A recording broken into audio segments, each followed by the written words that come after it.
Hi there, welcome back to Sims Travel Vlogs. I'm so happy that you decided to join me today. So anyways, I was thinking what can I do to help you guys as far as your travelers are concerned? So as you guys probably know, or if you don't, or if you have had a brief look, I have obviously been to India. Now, I'm quite new to my channel, as you know, so this isn't the first time that I've actually been. Obviously I've traveled quite a bit, even though my channel is only 3 months old. So I have been to India back and forth. A little bit about myself: I was actually born in England, so as far as my upbringing and everything else, it was obviously I've been raised in England, lived in the States, but always had that connection with India since I'm Indian, and we always went back and forth. So for me, it was just if an English person or if an American or somebody else was to go to India, the experience the first time was similar as if someone who probably isn't Indian and is their first experience. So obviously I know I've got the upper hand because obviously I can speak the language, so I can understand what's happening, and obviously I've got my family who can help me and come with me. But obviously I just felt there's probably things that I've picked up along the way, and there's probably tips that I've learnt that, let's say, somebody who's not as familiar with the lingo or is able to communicate with the people of India probably doesn't know, or maybe doesn't realize. But I just wanted to help, so I thought, you know what, I'm going to give it a go. I'm going to try to do a video to help you guys. So guys, tip number 1, simple yet very, very crucial. So whatever you do, no matter what you do, please do not drink tap water.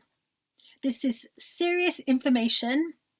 This could potentially save you from ruining your own holiday.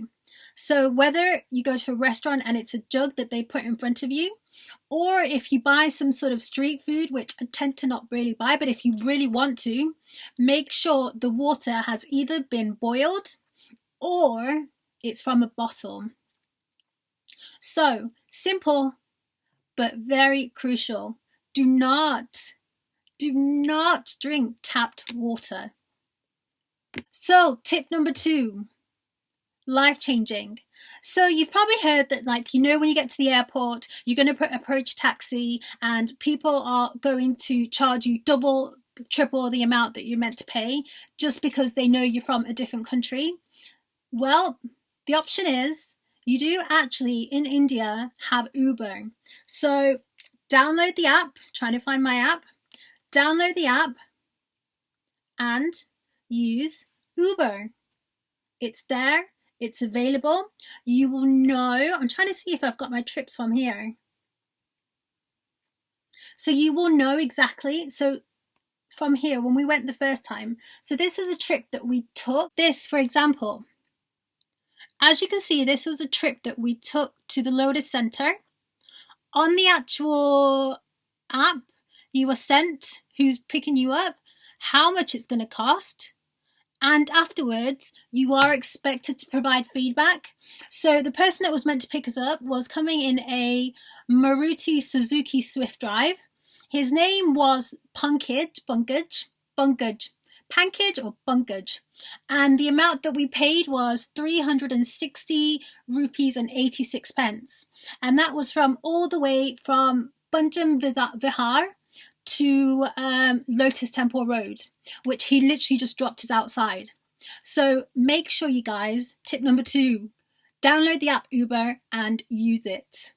So guys, tip number 3, here we go, drum roll. Clothing. So I don't know what people or how people perceive, but obviously we are now in 2019 and India has progressed a lot. So you will see girls in villages, girls in the cities wearing jeans. Some do wear dresses, but majority of people are quite westernized now. So you will get women who wear sleeveless, sort of strappy sort of tops, but I would recommend myself personally, if you're not trying to draw attention too much, to kind of scope out, number one, where you're going. So if you are going to, let's say, like the major cities like Mumbai or like Delhi or like Chandigarh, like the bigger cities where it's a little bit more cosmopolitan, pretty much you can get away with wearing what you want to wear, dependent on what you're wearing. Personally, I don't really like to kind of put too much attention to myself. I'd rather kind of just want to blend in. So, and if you are going to, let's say, more remote areas or more village areas, like, you know, like, I don't know, perhaps in Rajasthan, where it's a little bit more traditional, adapt the wear. I mean, they've got some amazing, beautiful like shawls that you can perhaps just chuck on top. So if you are going to somewhere that's a little bit more remote and people are perhaps, let's say it's a little bit more traditional, and you have people there, that women that are, if you are a woman yourself, who are a little bit more dressed, let's say more traditional, I mean, that for me is an excuse to go shopping. So I would recommend to perhaps, I don't know, if you want to invest, let's say in a shawl or in like what we call a chunni or a dupatta. It's like a very big scarf that you can kind of just put on your shoulders. I would dress accordingly just to kind of avoid, because people will look at you anyways. But I would rather not have that attention, if that makes sense, just for my own safety. And especially if you are a woman solo traveler. So yes, you can wear what you want to wear. It's not that you have to be covered head to toe and your face has to be covered. Nothing of the above. It is very modernized. It is very liberal. People go out now. Women there are wearing like not off the shoulder tops, dresses, skirts, slits, etc. But always scope out like where you are, where you're going, whether it's a temple. So if I ever went to like a temple, I always made sure I had a headscarf. And that's not because the culture's not changed, because women go to the temple without a headscarf, but I just felt like it's something that, you know, I don't go to the temple every day. So when I'm there, I want to experience and I want to kind of be there and me be the whole there. Does that make sense? So make sure you kind of just scope out, know where you're going, kind of look around to see what other people are wearing in order for you to feel more comfortable when you're there. Next tip is kind of a little bit more specific, that's the word. So yeah, it's kind of not focused on everyone. It's kind of more focused on, let's say, if you're a solo traveler or if you're a female traveler or even a male traveler, but it's kind of focused for someone who perhaps is traveling alone. Now, I would highly recommend, and I think it's something that you probably wouldn't do anywhere else in the world, so I don't understand why people think it's okay to do it in India, but do not travel late at night by foot in the dark, especially in like deserted areas. Like, I just wouldn't do it. You wouldn't tell your children to do it. I wouldn't do it myself. You wouldn't recommend your best friend. You wouldn't tell your mother or your sister or your brother to do it. So please don't do it yourself. Don't put yourself in a situation where there is a potential risk. And that would be late at night by yourself.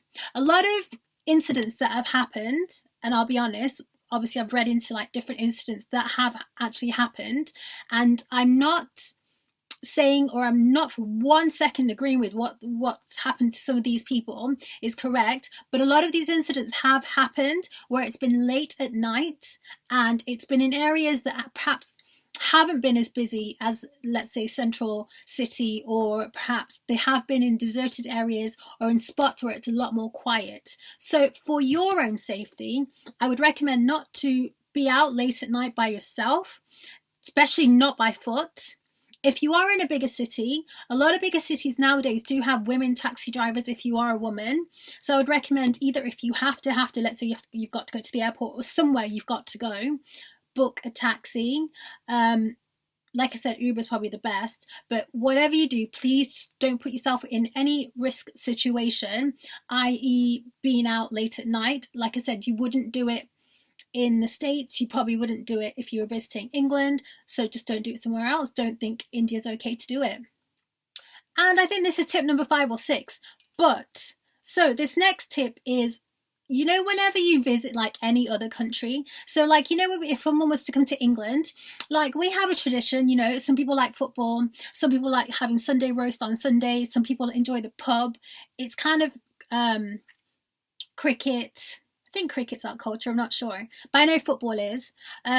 So you have different types of cultures and things that people like to do in different countries.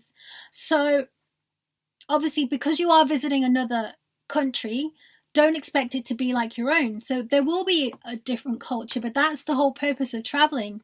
So I would perhaps kind of just read up about the culture. If you know, just a quick Google on Google for your own safety, read up about the culture, what the do's and don'ts are. I mean, there's not a lot, to be fair. Like, in English now is India's second language, so you will always have someone who can help you.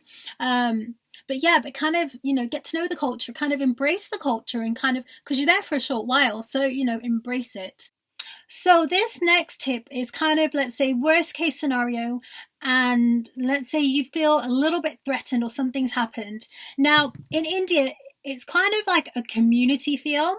So like I said, when you are out and about, and especially if you are a solo traveler, kind of, you know, go to areas where there's more people, where it's touristy, or if perhaps you want to go shopping, there's more other Indian people around you. And if worst case scenario, you ever felt threatened, I know it's not the culture here, and I know some people might feel a little bit embarrassed, but kick off. This piece of advice would be for you to kick off.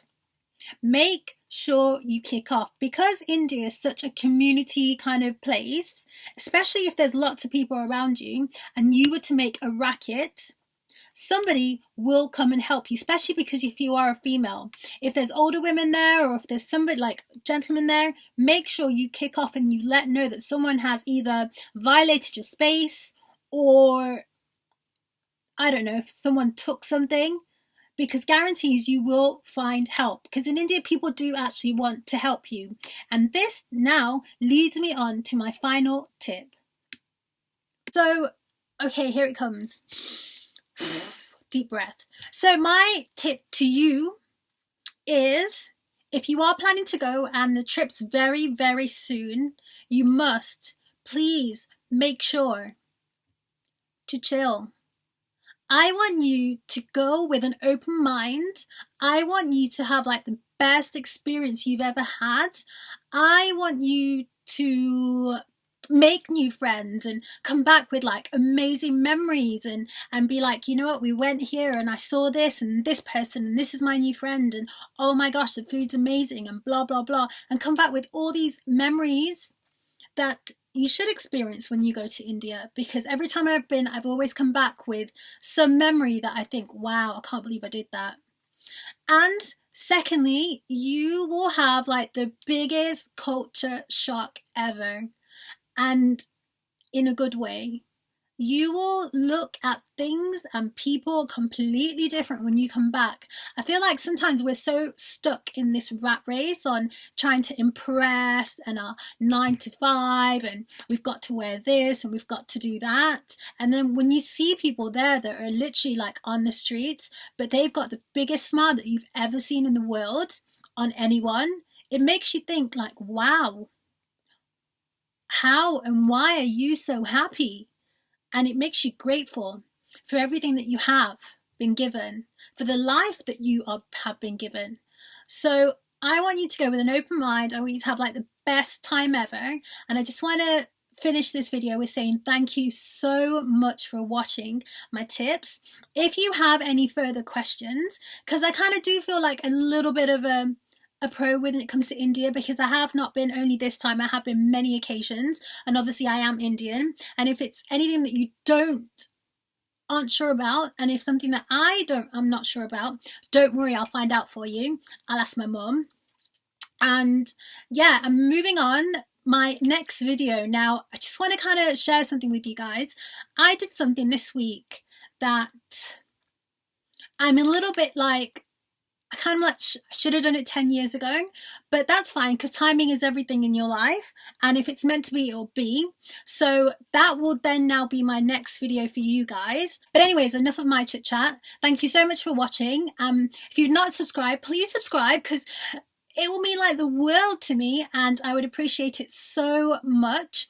But thank you so much for your time, and I hope if you are planning to go soon, or whenever you're planning to go after you've watched this video, please have like the best time ever, and let me know how your trip went. So leave a comment in the comment box and let me know when you get back how the trip was and whether you found my tips helpful. All right then, till next time, take care and see you soon. Bye.